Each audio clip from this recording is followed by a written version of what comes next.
Boy, my unicorn's not giving up my break today. There we go.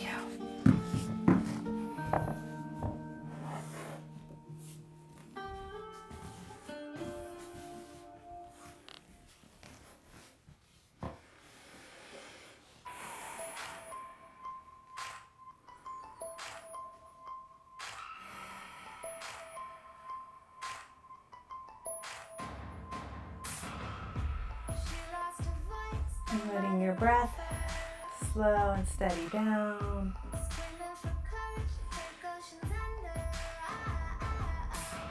Letting your chest expand and the ribs soften forward as you exhale. Inhale, your chest floats up and your shoulders slide down the back of your rib cage.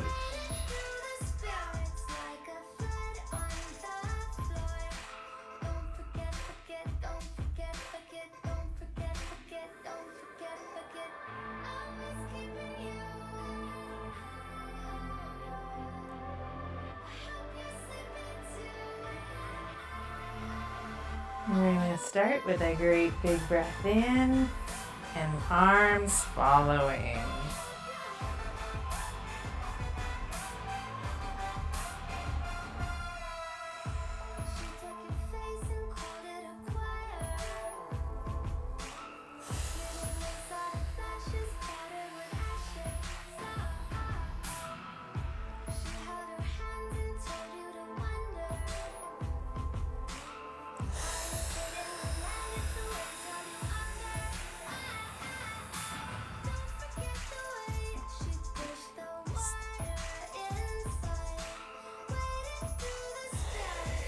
Let your head drop to your chest and your body roll down to the floor in front of you. Big deep breath in and out.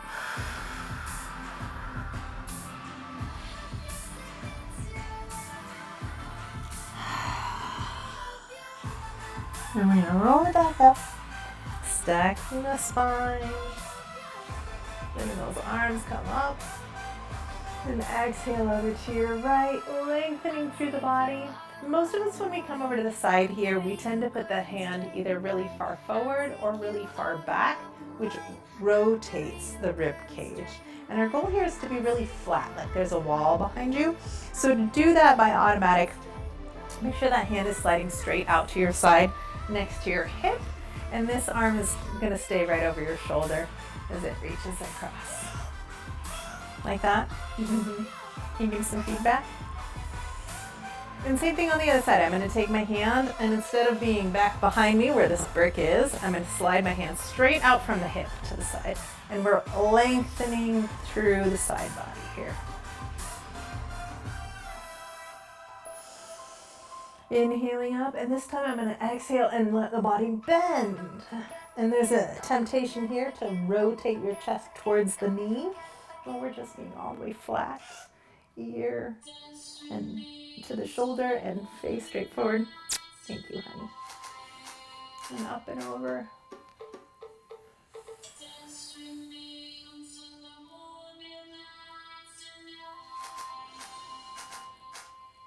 Come on up. We're going to take our hands slightly behind ourselves. And I'll turn this side so you can see. Whenever I'm putting my hands back, I'm always putting my fingertips forward and not backward to the side here.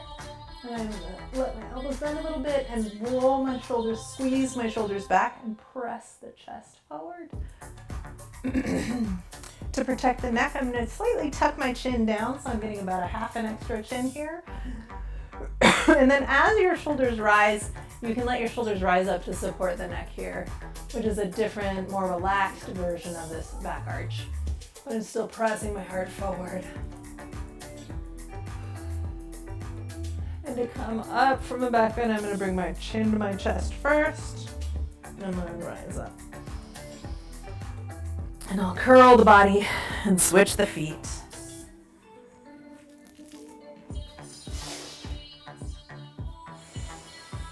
This time I'm going to float down. So I'm just panning my ribs side to side, taking my time, keeping both hips on the ground. And then when we get to the ground, I'm going to stroke my fingers across the mat, trying to reach out as far as I can.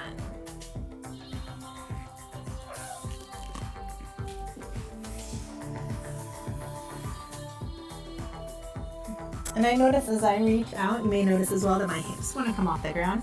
I'm going to try and keep my hips rooted to the earth so that I feel a nice deep stretch in my lower back. And then I'm going to come up to my left side and over the top and make a giant circle, exhaling as I bend down. Let's do 3 circles each direction.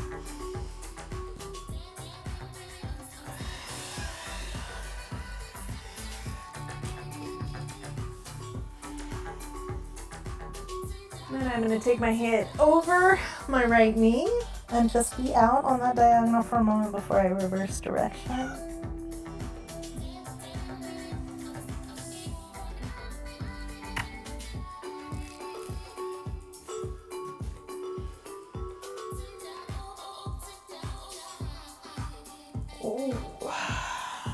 Noticing the tight spots in your body that might be there today, and maybe slow down as we get into those points.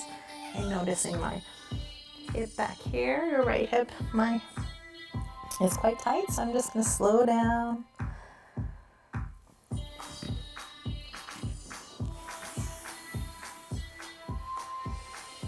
And come on up. Take those elbows back again, press the chest. An option to lift the pelvis. And sometimes, folks, it just does not feel good to lift your hips if you're still feeling tight from the morning. So if you don't want to lift your hips here, you don't have to. Sometimes it feels great. So listen to your body. We're going to switch legs again. So back to your first leg and push up if you want. And the trick to pushing up, you will notice, is that my legs are not crossed at the ankle on top of each other. It's much more like I have, instead of flexed feet, like a normal foot and ankle shape, I have pointed my toes and they're next to each other. And that way each leg can roll like 2 logs across the ground, yeah? No one can see my feet right now. Biscotti, you're gonna have to move. Where's your toy? Yeah, so if my foot is bent here, do I have to put you out? You're so cute when you're in class. If your foot is bent here and you're trying to roll up over that shin, it's going to twist the ankle and you might also feel it in the knee. So if we're pointing the foot, this becomes one rollable cylinder. So then you can get on top of it. All right, go ahead and send both feet forward. And we're just going to walk through those feet and ankles and sit up as tall as we can. Reach up into the sky with our spine. And warm up those hands and feet. Right?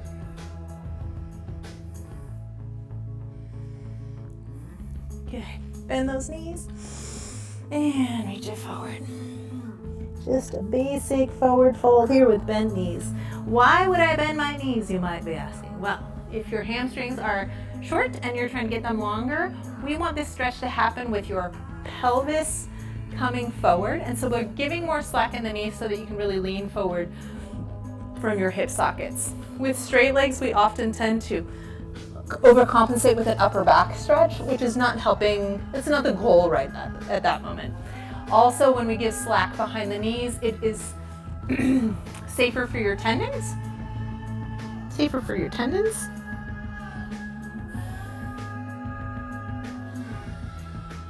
Just take a few breaths there.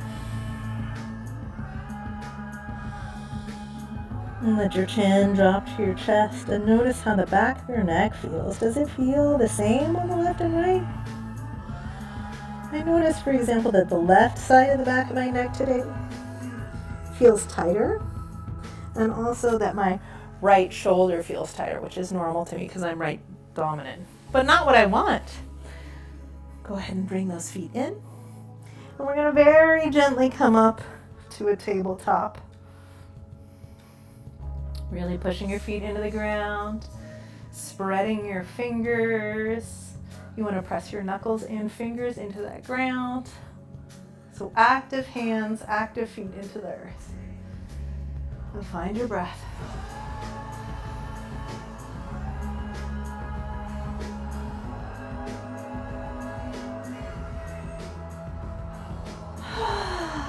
Let your hips come back down to the earth.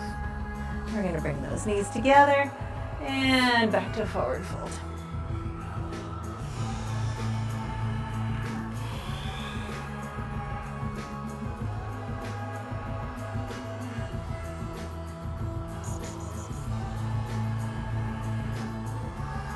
And come on up.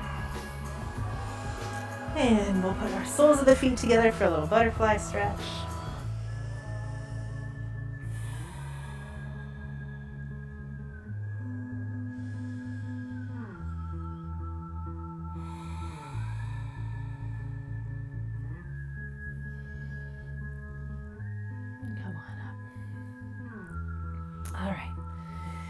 I'm going to sit on my feet for a moment, but it is not for everyone to sit on your feet. So if you have a brick, that can be quite helpful. I need you to come around this side, please. Come here. Over here. Thank you. So if you want to, you can put a brick underneath between your ankles so that you have something to take some weight off. And this can be easier on your knees so they're not quite as folded. And also it can be easier on your feet.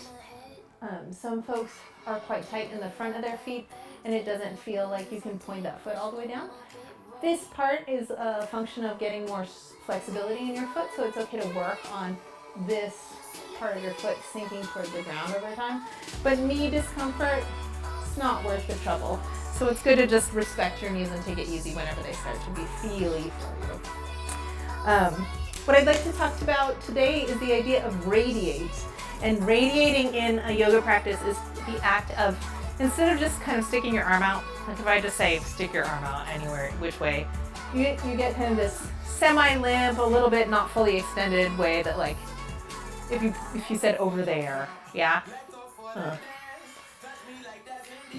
In contrast to that, the idea of radiating is when we really engage and sort of, shucks, I can't control the music from there. When we radiate, we are actively reaching through a limb or through a spine. When I'm radiating through my spine, I'm thinking about the ears going straight up or the crown of my head. Not where my tiara or my hairline is, but like right in the center of my head. And that action means that you're using your muscles pulling one side and the other side against each other so that you can lengthen through the body. So we can do that with an arm. Go ahead and reach that arm as far to the left as you can, and then reach the other arm as far to the right as you can, and then pull your shoulders down and reach your spine up as far as you can, and go ahead and push into the floor with support, and just reach out as big as you can. And you can feel how more effort is happening, right? And then go ahead and just let that go. And then just come up to your knees and put your arms out. And you see how there's sort of a heavier and sort of less effortful, but also like it feels like more work because it's not excited. So radiating through your movement in any plane should feel invigorating. It will escalate your heart rate a little bit more. Go ahead and come on up with me. And we're going to try and integrate that throughout our movement today. Radiating is also really great because with all of these Donna Farah's movement principles, they have a counter action. So radiating and supporting or pushing into the floor go together, and also radiating and centering, which are two other ones we'll do later in the weeks. And when you do both at the same time, it really helps your balance, right? I can help my balance by reaching in two directions, and I can also help my balance by reaching and squeezing or reaching and pushing. And they help us use our body more fully as we go through yoga. All right, we're going to do our sun salutation. Again, this is the week when we're going to start talking about Warrior One, but we're still going to stick to our parallel high lunge as we move through sun salutation. And there's a couple reasons for that. It works different muscles, it stretches different muscles, and it makes you more aware of what you're doing with keeping those hips square. So if you're not sure what I mean by hip square, I mean thinking about your shoulders and your hips as one flat rectangle, right? When I have square hips, both of my hips are equidistant towards the front. And when we're doing our lunges, a lot of the time one hip will move back, usually with the back leg, or both hips might be tipped out behind us because our booty's out. So square hips means I'm trying to keep, if I had headlamps on my hip bones, I'm trying to keep those headlamps pointing the light straight forward. And that means also that you're engaging your abdominal wall. All right, here we go. No changes. We're just going to move on through. Big breath in.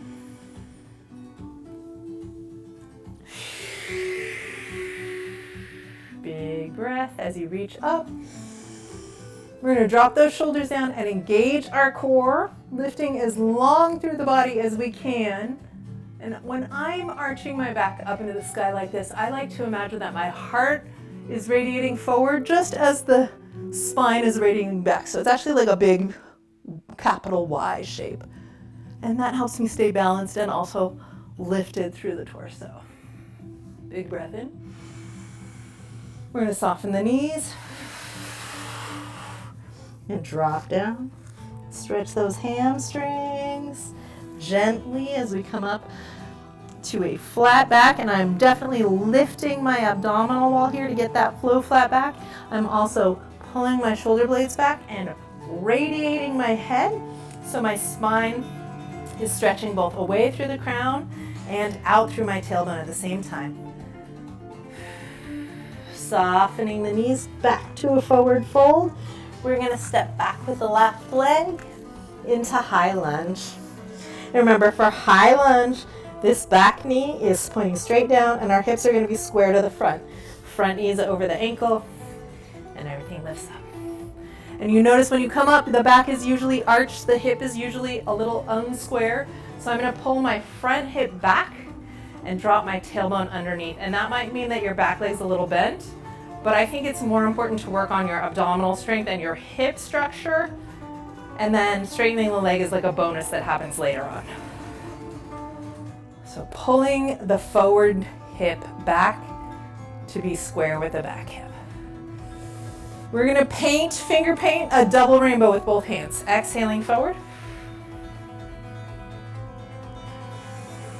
Inhaling up. Square hips. Push into that floor and reach, reach, reach, reach, reach, reach, reach, reach with your arms and your head.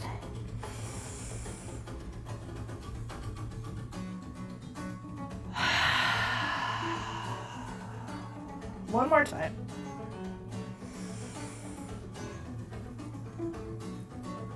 Hands are going to go down to your bricks or the floor.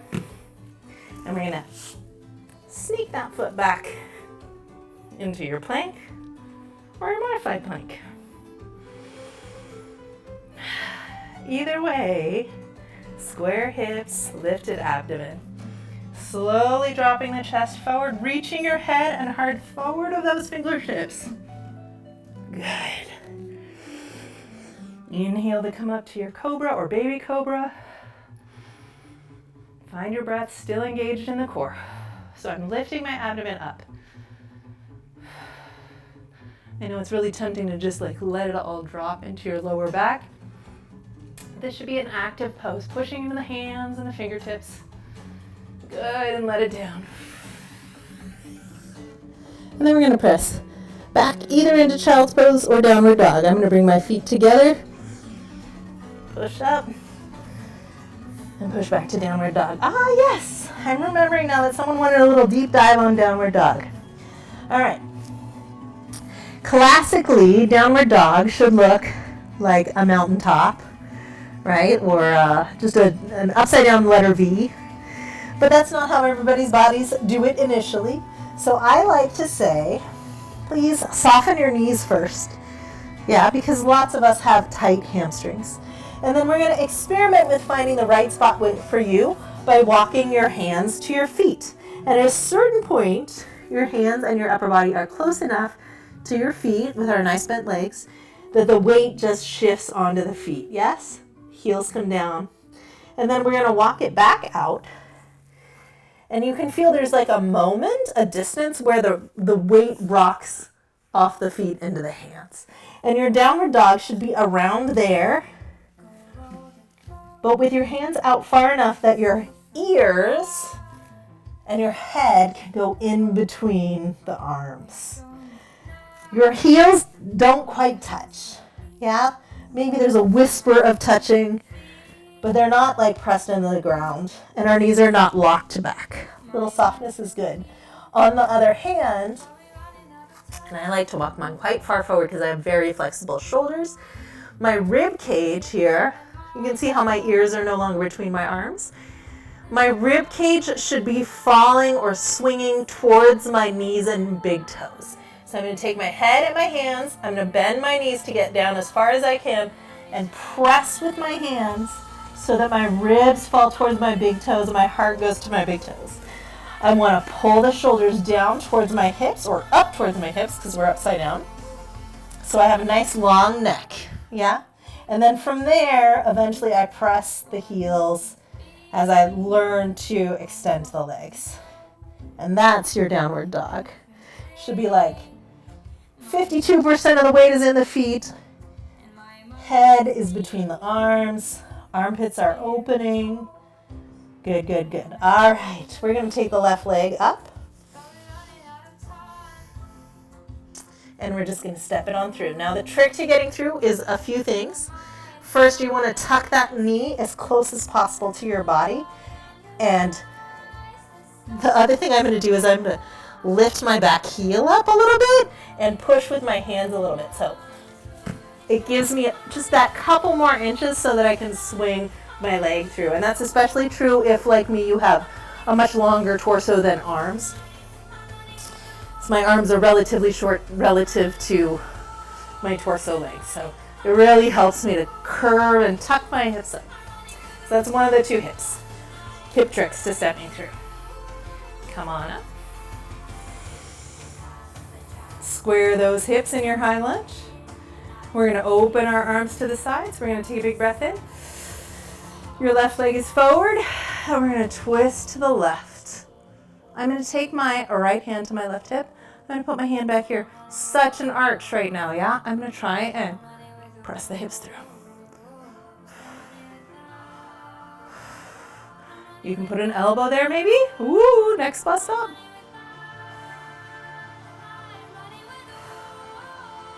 Good, I'm going to come back down home and step both legs together. Inhale, halfway up. Exhale, soften. And roll it up.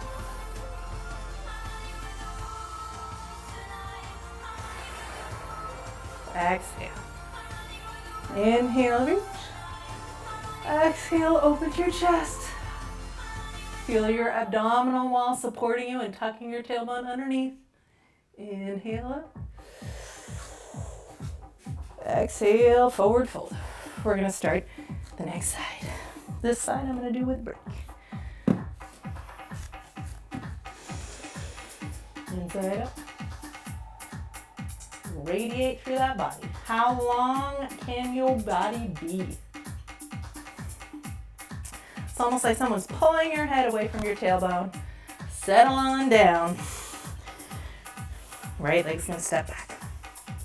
I'm going to rock a little bit back and forth here. This just helps me feel where my center of gravity is. This front knee needs to be over this ankle. My hips and the weight of my body should feel like they're right in the middle here. Hips are square, coming up.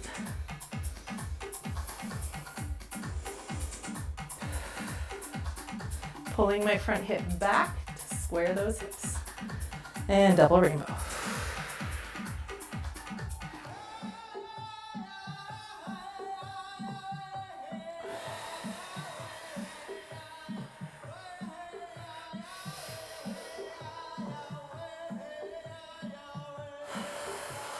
Good, find the floor.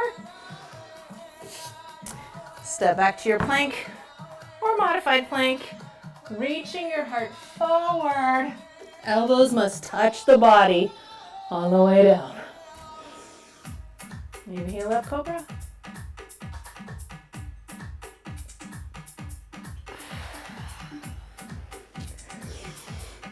Downward dog.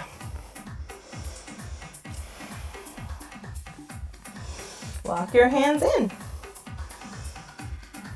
Find the place where your weight shifts back. Walk those hands back out. Keeping the weight mostly back and stretching your hands forward, forward, forward. Open armpits. Ears between or past your shoulders. And then right leg's gonna float up.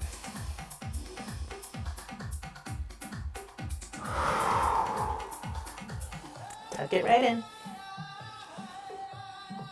Knee and toe straight forward, knee over the foot. Rise up. Engage that core, square the hips. Twist to the forward leg. Spiraling the whole spine. And when I'm leaned forward, there's not as much, it's easier for my spine and lower back to stay long. So here I have lots of room to really reach through that back heel and straighten that back leg. Making sure that front knee is staying knee over heel, which means this butt has to work. And hand down, or hand down to brick. Or the brick can always bring the floor to you. And hands here. All right. Before you step through, I want you to try and do, you know, that cat-cow movement? Maybe, maybe not, so I'll show it to you in a hot second. You want to curve, lifting your belly button up and tucking your butt underneath. And that's part of the secret also to being able to step through. Lengthening the legs. Release the neck and head. Inhale up to flat back. Exhale, drop those hips. Come on up.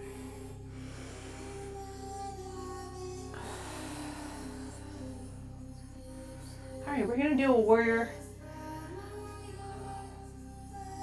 2 today, but before we get on to that turned out section, I do want to cover our cat-cow. So let's do a sun salutation C, which is both legs at the same time. We're gonna come forward.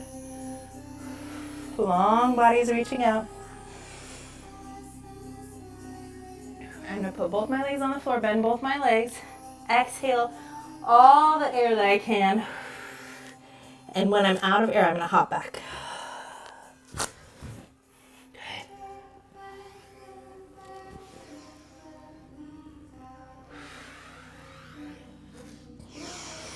And this time just to your child's pose. And we're gonna take our knuckles. I'm going to put my knuckles on the floor and push my wrists past them as a wrist stretch. Forehead on the floor, let your body release.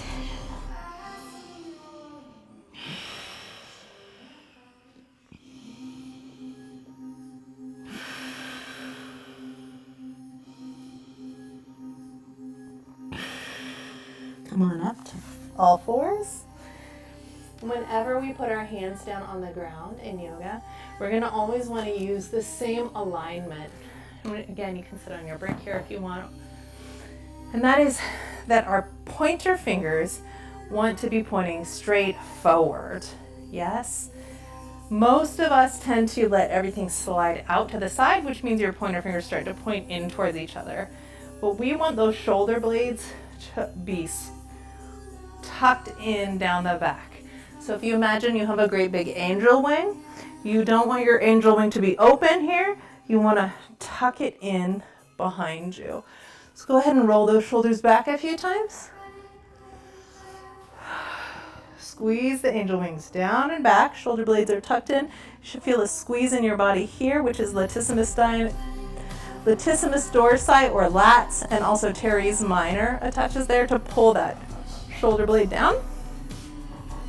And from there, I'm going to squeeze back and let my arms float forward. Still with the shoulders down and back.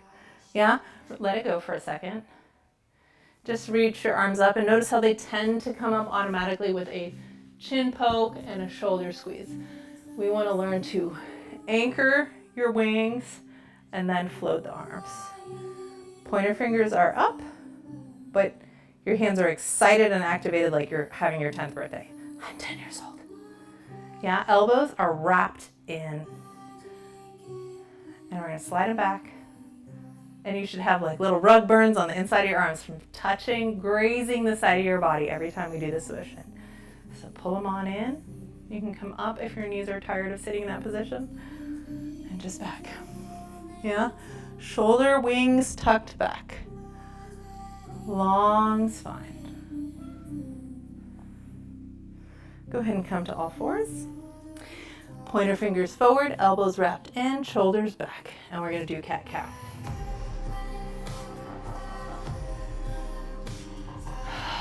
Shoulders pull back towards the hips as you exhale. Inhale, flat. Exhale, curve. Inhale, flat. Exhale, arch. Inhale, flat. Good. Rotate those elbows so they're not pointing out to the side, but pointing back. And we're just going to bend our elbows and see if you can keep your elbows in as you tap your forehead on the floor.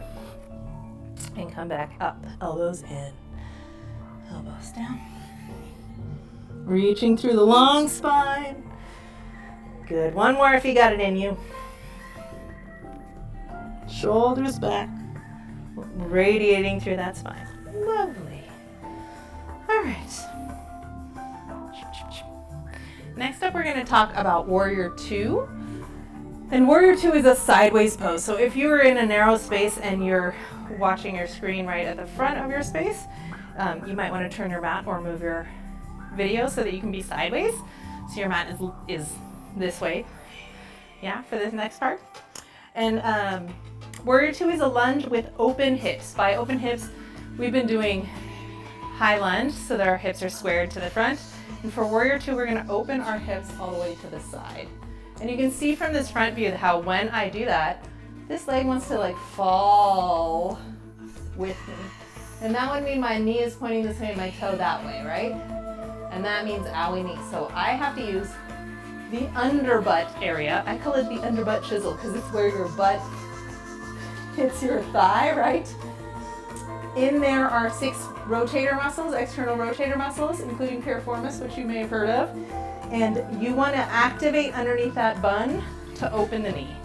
So just before you go into your lunge, or maybe you're done moving your mat now, I'd like you to bend one leg and then open it to the side. Bend, front, side, bend, side. And hopefully you feel a little squeeze happening under your bun as you do that. Right underneath here. Try the other side. We want to be able to activate the external rotators on command. Okay. So for our high lunge, we stepped straight back. And for Warrior 2, we're going to leave this leg where it is, and we're going to take the whole pelvis and open it 90 degrees. Now, no body is 180, 90 degree perfect. So I would say it's okay to not quite be flat while you do this. Now going to the flat side, let's go ahead and call this your right leg. I'm going to make sure that my knee is pointing whatever direction those second toes are. Yeah, so that's the big thing to care for. The other thing about Warrior 2 is that sometimes when we're feeling a little scared to make it big, we don't step this leg out very far and our knee goes past the toe. Yeah? So make sure you're stepping back far enough that your knee is located over that ankle. And one day you will be wide enough, I'm not going to hang down here very long, where this leg is at 90 degrees, right? And your hips are totally flat. But most of you are probably already finding when you're really wide, it's very exhausting. And this hip, my hips are actually facing here, but I need them to face here to be actually correct, yeah? So I can't hold that confidently, so I'm gonna bring it in a couple more inches. In a perfect pose, your front knee is 90 degrees from your back leg. So knee and toe on this back leg are both pointing in the same direction. And my heel here lines up with the back foot. Yeah? So That's a lot of detail. Get somewhere that feels wide and give yourself the chance to do a little hip dance. Yeah? Notice if it feels really tight here on the inside or in your hip flexor. I'm going to drop down. I'm going to use my abdominal wall to drop my tailbone, reopen my front leg, and then straighten through the back leg. And then my arms are going to float up with my shoulder blades down, and the gaze or drishti, focal point, for warrior two is forward. So you're imagining looking out, out, out over the horizon. And there is your warrior two. As you get tired, which we all do, our shoulders will start to roll forward and shrink up. I'm going to exaggerate here, yeah? So we want to think about using the back muscles and the abdominal muscles to keep the work happening in the core instead of in those shoulders. Go ahead and take a breath in and turn your right leg. So now it's facing forward. We'll just take a little wide angle forward fold in the middle here.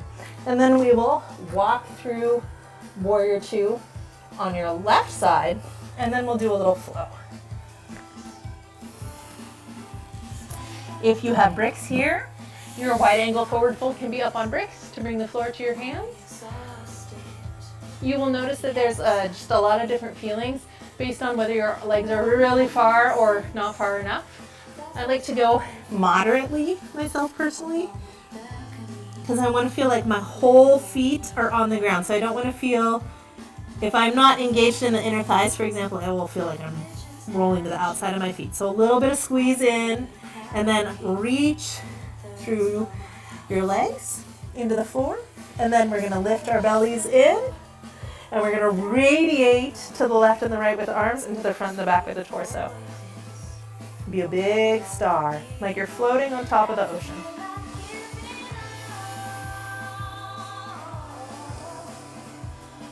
Thighs are squeezing in, arms are radiating out, and press your tailbone down into the earth to rise up. Lovely. I am too wide here to feel confident, so I'm going to heel toe a little bit more narrow. Take my hands to my tailbone, soften the knees so that I can tuck the gusset of my pants forward, and then press into my hips, not my lower back, and reach the spine up.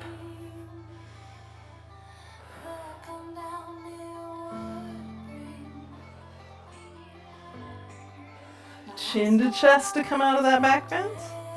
And we're going to take your left leg and turn it out to the side, respecting your knee and toe relationship. So even if you're not 100% 90 degrees between the hips and this leg, the important thing is that the knee and toe are together. So if, let's say I can't go 190 degrees, maybe everything is a little bit in. As long as knee and toe are the same, that's fine. I don't want to put my foot at 90 and leave my knee in. Go ahead and rock through those hips a little bit. Notice if one side feels different. Some of us are very lopsided in the hips, so let things wiggle. Find where your tailbone points down. We don't want to hang out with our booties out in this pose. Opening that knee with the underbutt. Shoulders over your hips. Shoulders and wings tucked back. Big deep breaths.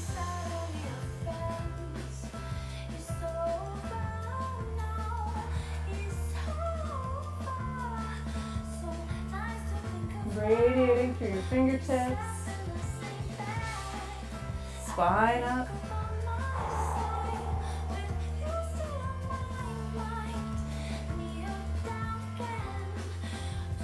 Lovely. Straighten that leg. Turn them both forward. Turn to the side. Lifted center. Reaching both sides. And down. This time bend your knees, bring them a little closer than before, and walk your hands through. And let your legs stay bent and really just let your spine dangle.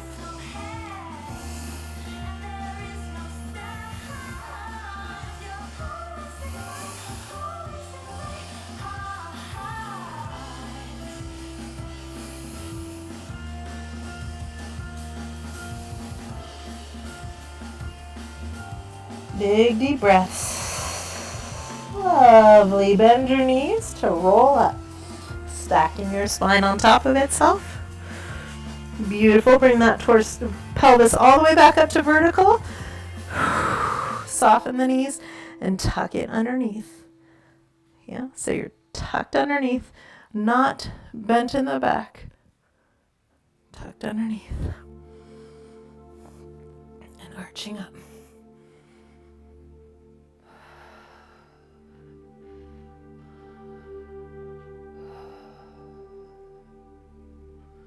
Chin to chest to rise. Lovely, my friends. Okay, let's do a little check-in. How are everybody's knees and lower backs doing?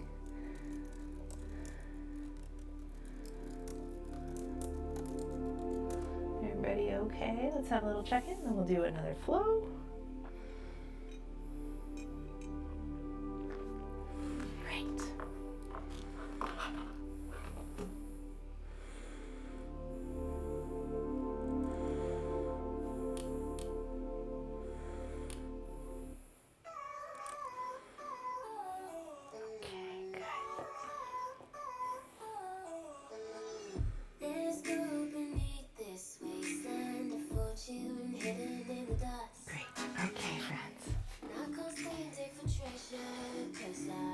All right, we're gonna do our warrior two flow. I'm gonna start to the front, turn to the side. You guys can stay with your mat sideways. We'll do most of this next one in the side. I take that back. I'm just gonna face the side straight away. Okay, here we go. At the front of your mat, inhaling up. As my arms go up, I'm already feeling my anchor down my sides of my back. And then I'm gonna stand here, lifting and radiating up through the center of my head. Let your weight shift slightly forward. Feel the weight mostly in the balls of your feet.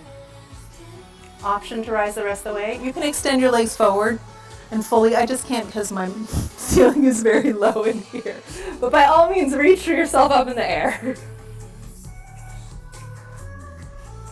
Good, let those heels come down. Squeeze your legs together and we're gonna reach out through flat back. Please soften your legs as you go through this motion. I know you can, some of you do it flat legs, but we want to just give your hamstrings a little break because they do plenty of work in this class. Inhale up, flat back. And we're going to come all the way back up, and this time we're going to slide your left toe back for balancing stick. Balancing stick is hips squared to the front, one line through the body. Yeah?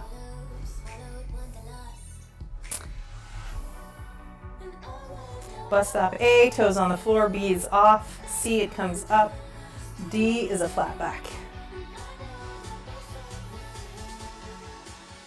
Good, bending your front leg to step back into high lunge. Your left leg's back, you're gonna open your left arm all the way to warrior two. Find a little circle here, finding your vertical pelvis, so square pelvis. Reopen that front thigh, so knee and toe are pointing the same direction. Roll the shoulders back and radiate your gaze, fingertips out. Pressing deeply into both feet. And breathing. Now you guys may have noticed that last week we did a lot more flow. We were moving a lot more in each pose. I think staying still is harder. So if you're feeling like, wow, why am I frustrated? Why does this feel hard even though we're not moving? It's harder to hold your balance, I think, than to move through it. If you're not feeling challenged yet, probably your hips are either totally out, and so you're relaxed, you're not working as hard to hold your hips stable, or your feet are too close together. So take a little look. How's your alignment in those legs? Big breath in. We're gonna take our front elbow to our right knee and reach across. Most of us drop our chest here, so we want to revolve those ribs and press the hips underneath your shoulders for side angle pose. Drishti here is up into your armpit, or sorry, elbow pit. Is that word? It is now. And take that arm behind you. Can you place it on your lower back? It's bind A. Bind B is to grab your thigh. If you have a brick here, put that brick in front of your foot. Put your hand on it and rest there. We're going to come on out.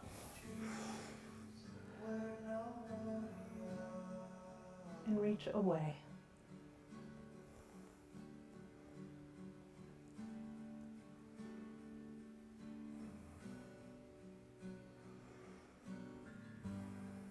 Inhaling out. Just going to reach right on forward. Come into high lunge, so I'm changing my back hip to square. I'm going to step it part way in and place that knee down and rock back to stretch your right hamstring. Dropping your head towards your big toe. My back foot here with my toe tucked underneath there gets a really big stretch. Sometimes you need to come out of that if that's really intense for you, so you can also point that foot back there. Or you can stay right here and stretch the sole of your foot. Big breath.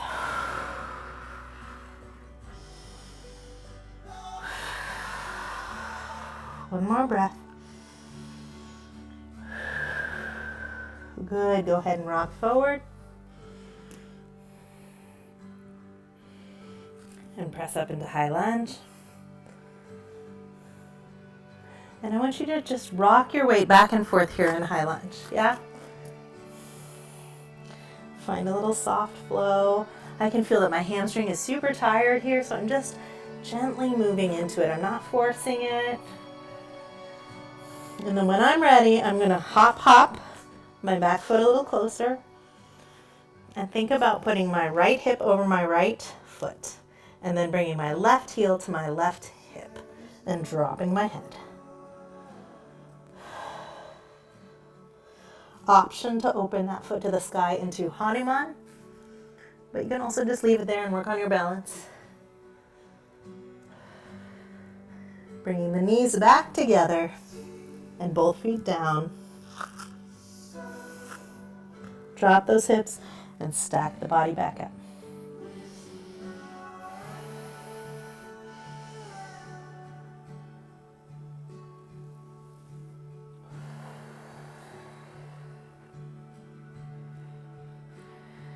Take a moment and close your eyes in mountain pose here with your legs together.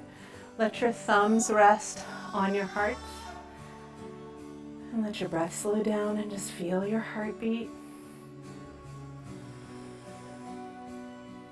Feel your breath.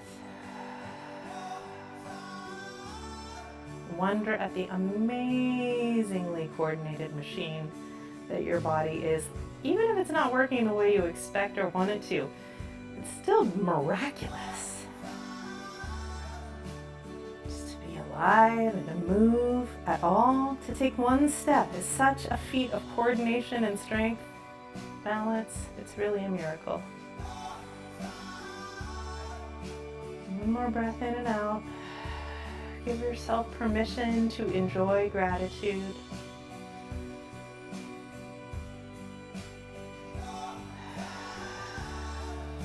When you're ready, and inhale. Shift your weight forward onto the balls of the feet.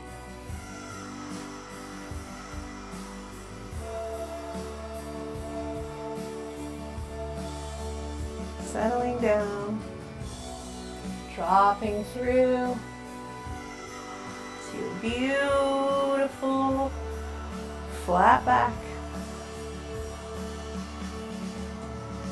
And soften down to roll up.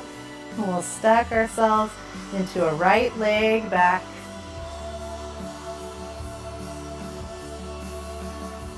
Balancing stick, or otherwise known as warrior 3. Bust up A is toes on the floor, B is just off, C is a little more lifted. And after that, with your body in one straight line, we're going to try and tip forward to where you can hold it. This is a really intense on the standing, outside of the standing leg. If it's not intense, ask yourself, is your lifted leg hip open as opposed to parallel. Turn to the side.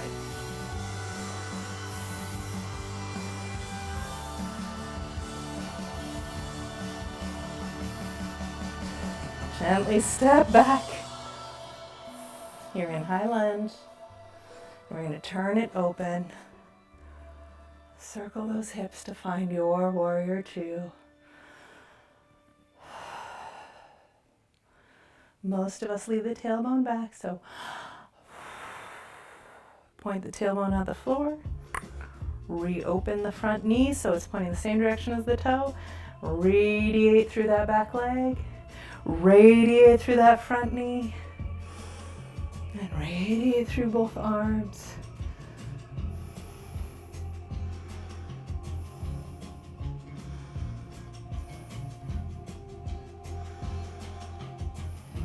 Where do you feel this? Hopefully here. Not in the joint, but in the muscle, especially the medial quadricep. Outside quadricep, okay too. If you don't feel your quadriceps working at all at this point, you might want to check if you're wide enough. We're going to take front elbow down to side angle. Trying to get both hips and both shoulders all on the same plane. Big breath. The longest line you can make between the fingers and the sky and the outside edge of that back foot, which should be fully on the ground. I'm going to circle that around behind myself and drop the fingers behind the lower back. If you can reach them around and grab the thigh, that's a great bind.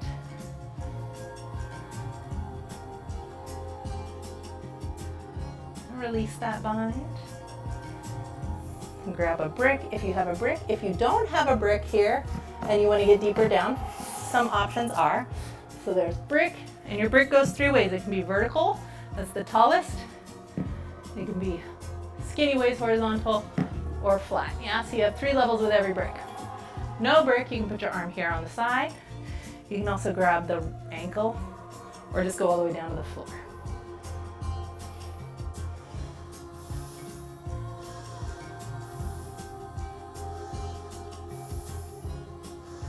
And then your top arm's gonna flow over the top. We're gonna turn the hips and the back foot to come into your high lunge. Brick can stay here in your hands to bring the floor up to you if you want. We're gonna take that back knee down. Hips are squared to the front. We're gonna rock back so that this long leg here is gonna stretch across the back here. Probably your body's gonna leave that hip forward when you move back, so pull this forward hip back to square the legs. And I'm gonna let myself sink back until my knees align.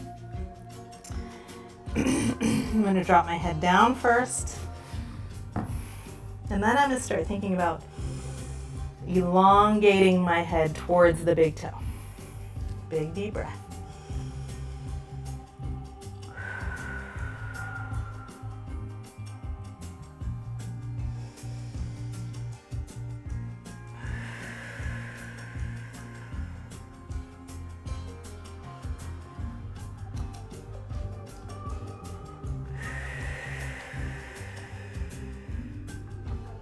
Lovely.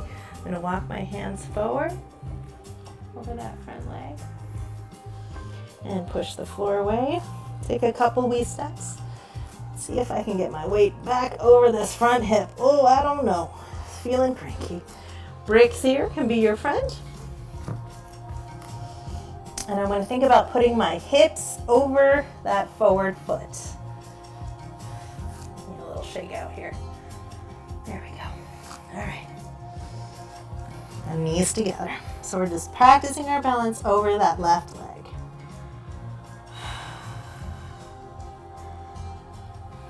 Option to extend leg into Hanuman or standing splits.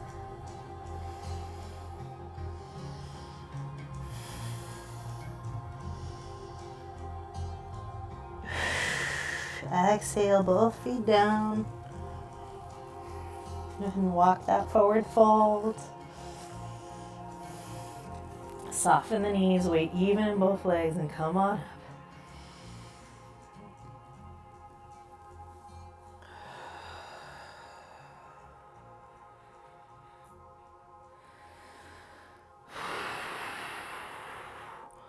We're going to do this one time. This is not for, if you have gentle knees, then we're going to get to the floor however is comfortable for you. But if you'd like a little challenge, we're going to slowly go down with our legs together, squeezing the thighs in together, tailbone down, so lots of abs. I'm going to let my knees pass my toes as I slowly drop to the floor. And when you get close enough, just fall backward onto your buns safely. So I'm going to let my weight shift forward. Squeezing my thighs together, I'm going to lift my heels up, and when my heels are up, that's what's letting my knees go forward past my toes. Nice and easy, bounce down, and fall to your buns. Bee! Yay! All right, friends. Go ahead and let your knees fall apart here.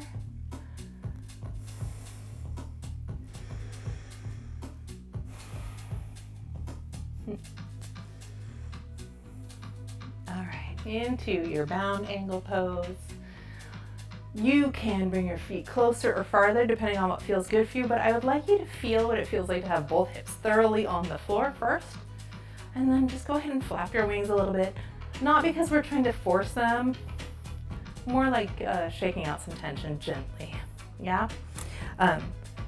In the 70s and before, and especially in some martial arts plans, there's a practice of doing like a bouncing stretch. And while bouncing can be good for warming up muscles and getting the blood flow to them, bouncing to the outside of your range of motion tends to result in injury. And so scientifically now we don't do that. So if you see me suggesting a gentle bounce like that, it's more like I'm lifting and releasing and not that I'm trying to smash into the stretch. I'm going to turn on the diagonal here so you can see the shape of my back. Go ahead and hold on and just rock side to side. We did a lot of outside glute work in those warrior threes and holding your knees open. So hopefully you're tired there. And this feels nice to just kind of roll on them with your breath. All right, we're going to curve the back like cat. Meow. And inhale. And exhale, I'm going to take my lower back. I'm thinking about tipping my pelvis forward here. So I'm going to bring my back forward on a nice big diagonal. My elbows bend right into my thighs. So if I wanted to increase the opening of the legs, I could also push down. Generally, I think I have enough of that. But some of us are going to be in this position, right? Super tight. So if you're here and you're like, oh, I'm trying to get in, then it's okay to bend your elbows to help yourself open.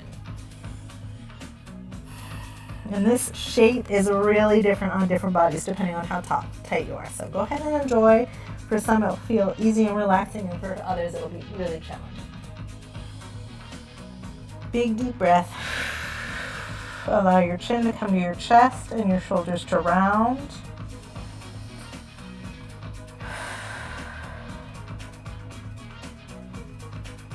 And then we're going to walk it up, leaving your chin on your chest. And feel opening just below the skull in the neck there. And we're going to roll our head over so your left ear is coming towards your left shoulder. And still having a back that's upright. You can hold onto your knees too if that helps. And then we want the stretch to be along the opposite neck side. Holding on to my knee here kind of helps me anchor that shoulder down too, which makes the stretch along the neck feel better. Big breath in. We're going to exhale and drop. Curve the whole chest like cat-cow. Meow.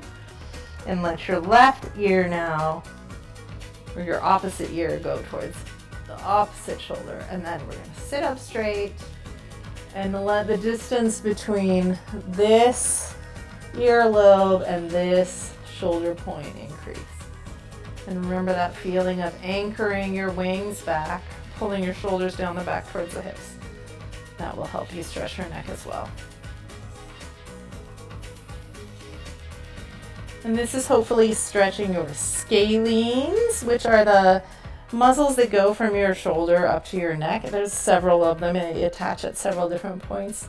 But they're sort of like the suede cables on the Golden Gate Bridge, right? One side holds by pulling against each other, and that makes your spine or those big columns, the ladder-like parts of the Golden Gate Bridge, stand up. So they both get tired pulling against each other. And let your head roll down to the center and come up. And then we're going to take our feet and basically put them wherever your knees are just pointed. Yeah. So if I face front, this is going to look like I'm totally flat, but I'm obviously not totally flat. I'm much closer to like a 90-degree open angle, and that works fine. What I don't want in these middle stretches is for your knees to point inwards, because then you'll be stretching a different muscle. I want your knees to be pointing up, and you can use your arms to help with this, back behind you. So this way my knee is pointing in that direction. Yeah. Keep the legs bent for me. Remember, any big thigh stretching, knee bending means there's no tension on those, less tension on the tendons. I'm going to push my knees back with my hands here, just like I'm rowing a boat. Yeah, everybody row a boat with me a couple times. And I'm going to pull my knees back. And then again, big breath in. Rock the whole pelvis forward. And then I'm going to slide my hands underneath my legs a little bit to keep those knees pushed back. Yeah? So many of us who are very tight here are going to have legs that are like this and upper back super like, I feel like I'm falling, and really curved in the upper back. I want you to let your feet come forward as much as they need to so that you feel like you're up on the sits bones of your butt. You're going to keep those knees pointed upright and fall forward from the pelvis. So the stretch is mostly the inner thighs. And then I'll turn front so you can see that direction. Good. Oh. Sorry, my hip's tired. Yeah, so deeper into it, but the same stretch. I'm rolling the thighs out with my hands, and I'm tipping my chest forward here.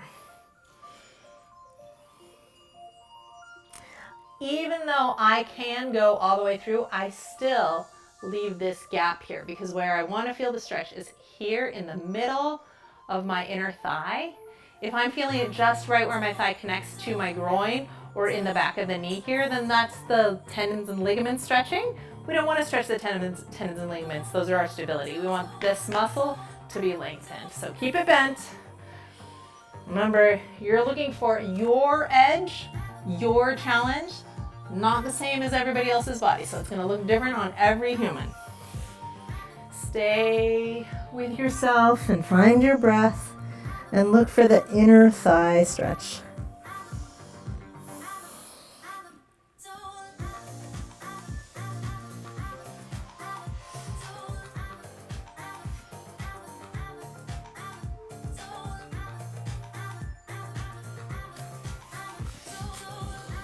And when you're ready, you're going to walk it over to your right leg.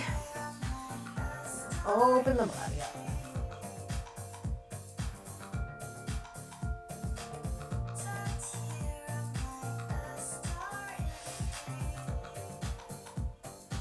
And then I'm going to turn my chest towards that leg, nose to knee.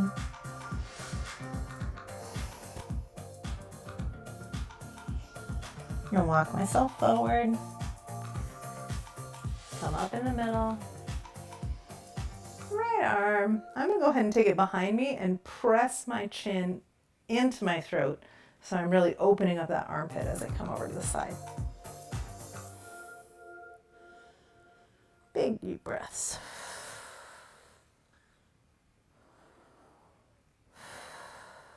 Big stretch along my side body here.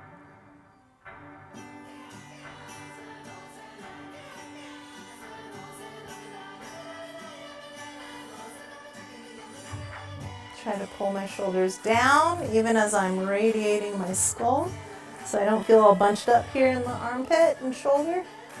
And then I'm going to slightly lift to spiral from the base of my spine and reach over that foot.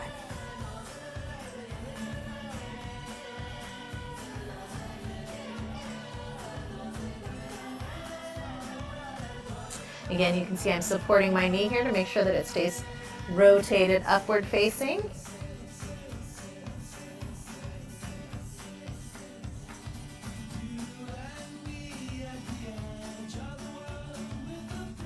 And then lifting back to center. And up. I'm going to bring those knees in. And give ourselves, I think, one more hip opener before we go. Yeah, let's do pigeons each side and then we'll do a little shavasana. You can either just do a basic pigeon here, or for me, I feel like I really want to open up my hip flexor, so I'm going to reach, this is my right knee, your right knee forward, right arm, big long body, long lower back, twisting towards that back leg. Just looking over it is bust up A. Bust up B, you can grab your pants if you're wearing pants. Eventually you're trying to get your heel towards its own bun. And the trick to grabbing your foot is, do you see how my shoulders are pointing forward here? This brings my hand way farther away from the foot. When I'm grabbing my foot, I twist my shoulders so that the top shoulder is pointing straight back, and that gets you close enough to grab that foot when it's tight.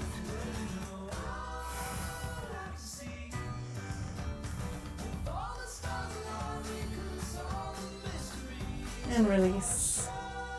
Good, lovely. Unwind and come to the other side.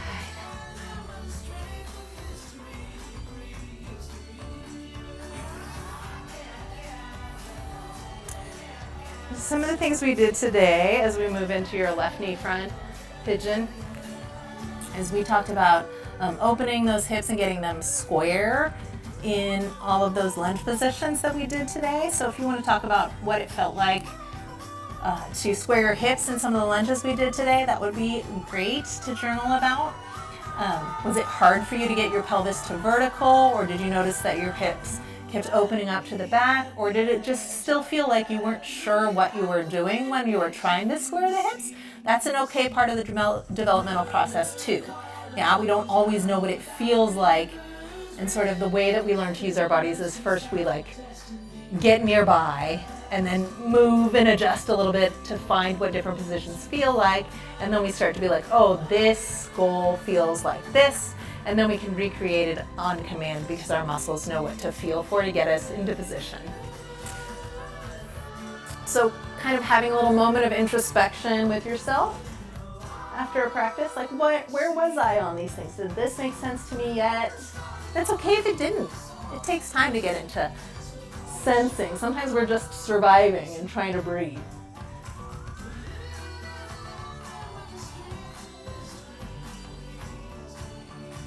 We also talked a lot about shoulder and arm positions today. We did a little bit of neck stretching. We'll do some more of that next time too. We're going to start to talk about how to hold your arms in those arm balances throughout this week as well.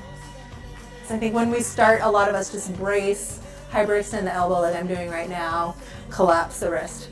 But to be able to support your weight, really we're reaching through the hands, wrapping those elbows back, and you have just a tiny little micro bend in the arm, so that the muscles are supporting you and not just dropping into the bones and ligaments. And especially if you're feeling, remember, the back of your wrist getting tired, you can always come to child's pose instead of downward dog and flip those wrists over. You want your wrist to pass your knuckles to get that stretch. And just keep working those hand warm-ups so that our forearms get stronger. All right, my friends, we have made it to Shavasana. Hooray! So again, before we go ahead and please make yourself comfortable on your floor. If your lower back is feeling tired from everything we did today, you're gonna stay with your bent legs, knock knee, as long as you want. So I will guide us into that position first, but if you're ready to straighten your legs in Shavasana, that's fine.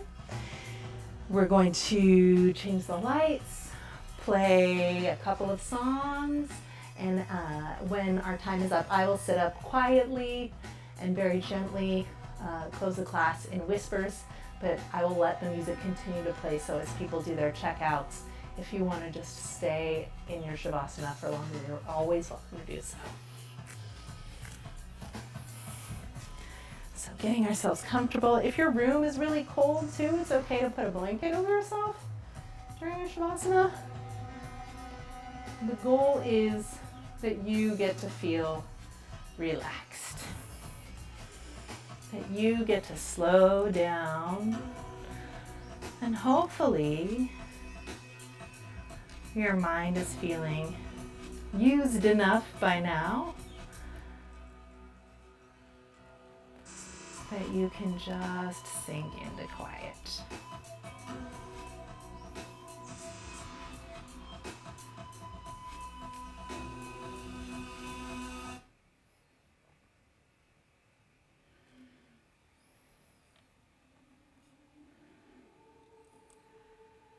And with that, my friends, I invite you to breathe.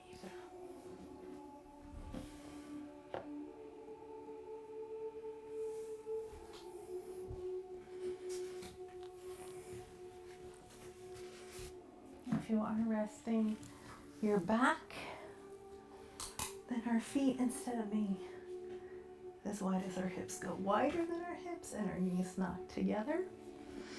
Make sure that you're taking time here at the end of your practice. Shavasana is the most important part of your practice because it allows, after everything is warm and stretched out, for your spine and your organs to drop back into their neutral position, to let go of that extraneous stress and tension, and to recover.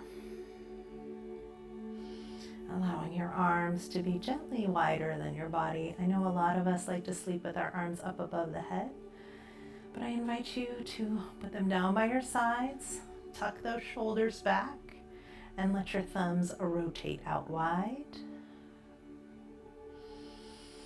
The weight of your thighs should be knocked against each other so that your thighs feel relaxed and your lower back has permission to gently and slowly over the next few minutes drift back down towards the floor as those tiny muscles between your hips and backbones let go. And we're going to do a little gentle attention with our breath, breathing in. Let your mind feel your top of your body first, the space between your ears, softening around your eyebrows and forehead. Imagining your skull and the skin and muscles around your head sort of radiating and expanding softly outward, getting to their long,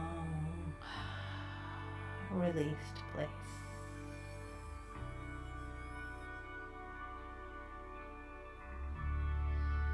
Working gently down the body, we'll inhale. And thinking about relaxing the muscles around the mouth, the lips, the chin and jaw, the space just beneath your skull where your neck begins. Breathing into all of those muscles and softly, sweetly letting them let go. Allowing your jaw to fall towards your throat and the floor. Slightly opening the mouth.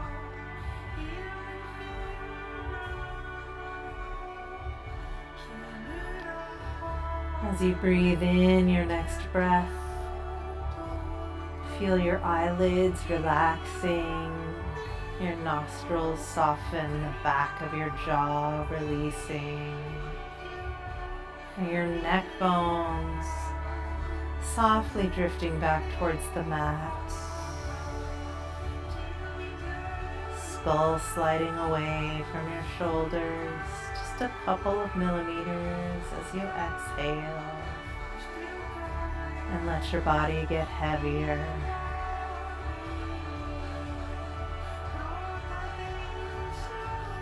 next breath cycle, we're going to soften through the neck, the space between your collarbones, feeling your shoulders softly widen against the mat. Imagining your shoulders drifting away from your skull, like leaves floating across the surface of a lake.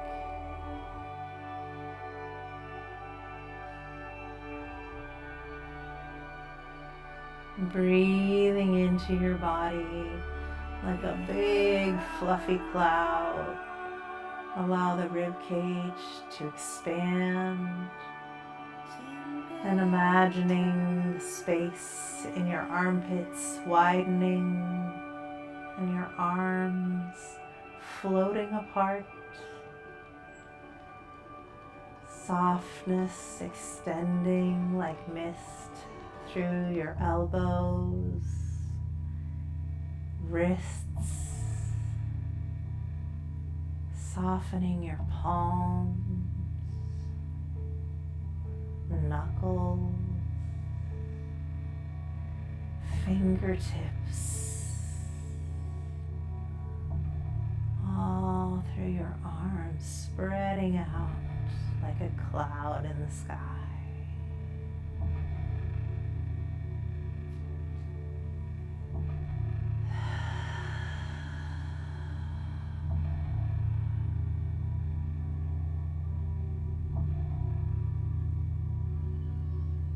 Inhaling now that soft pink cloud down through the bottom of the rib cage and the lower back, where the muscles along your back above your hips can soften, can expand. Feel the organs beneath and inside and within your torso. Soft and warm. All those systems that allow you to be nourished. Give them permission to take space.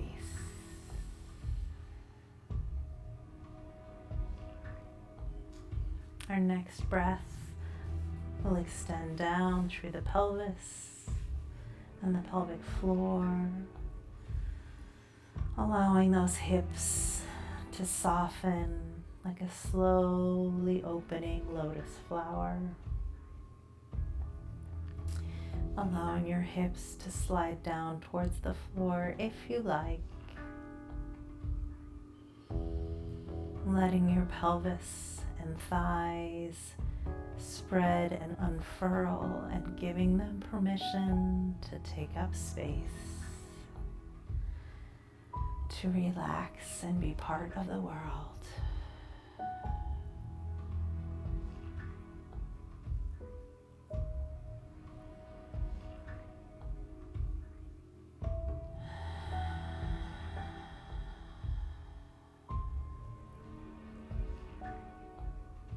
Inhaling throughout your body, throughout your thighs. Imagine the space between your femurs and your calves, the space of your knee joints, just stretching out a 0.5 millimeter more, just a little more space to slide and glide as they need to, a little break from the pressure.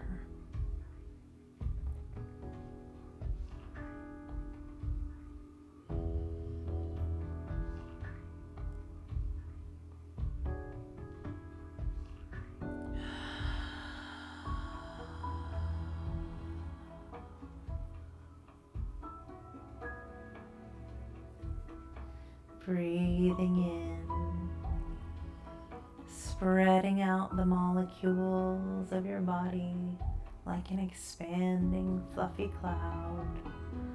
Let your calf muscles expand long. Imagine the ankles stretching further away from the skull And each bone of your heel, of your arch, the bones between and within each toe, stretching, floating gently more distance.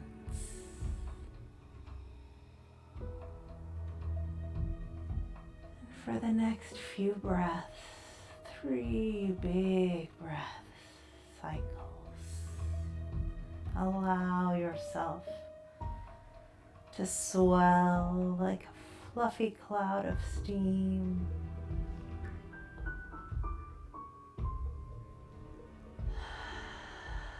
Condensing a little and then swelling a bit more with your next inhale.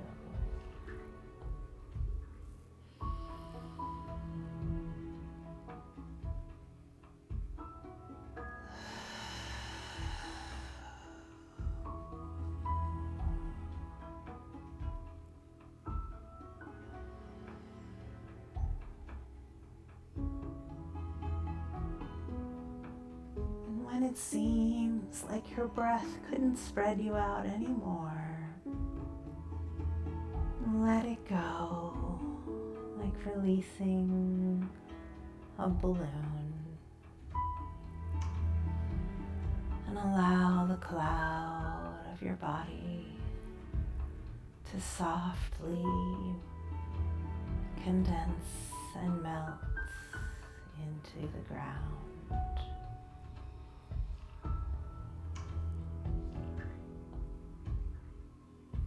Breathing gently and naturally.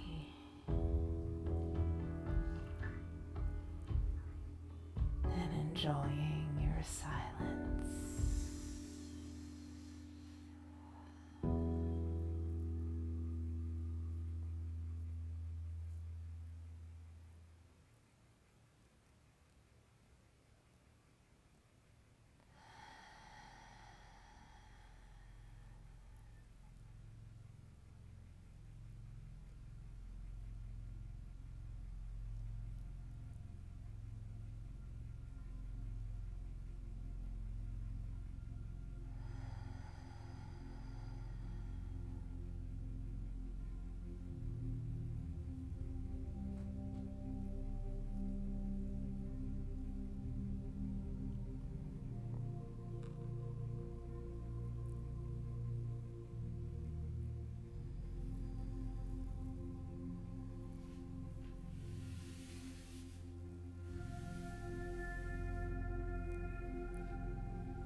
It's always an honor to practice with you.